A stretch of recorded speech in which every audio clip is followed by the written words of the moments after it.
SFI গোটা দেশে দেশপ্রেমিক ভাবনায় নতুন প্রজন্মকে গড়ে তোলার লক্ষ্যে কাজ করছে। 30 থেকে 31 মে কৈলাসহরে এসএফআই এর 21তম রাজ্য সম্মেলন অনুষ্ঠিত হবে।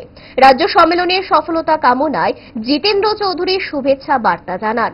আমাদের দেশের রাজনীতি, সমাজ, অর্থনীতি, সংস্কৃতি যেভাবে চলছে, সেই জায়গায় দাঁড়িয়ে দেশকে যদি বাঁচাতে হয়, দেশকে যদি সে পথে আবার উঠে দাঁড়াতে হয়, তাহলে ছাত্রদেরকেও তৈরি করতে হবে।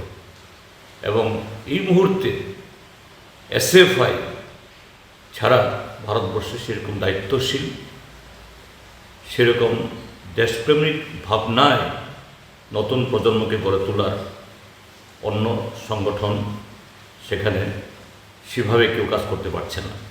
কাজে আমি আন্তরিকভাবে চাইব, আমার শুভেচ্ছা থাকবে ভারতের ছাত্র ফেডারেশনের এই 21তম রাজ্য সম্মেলন এটা সব দিক থেকে সফল হোক।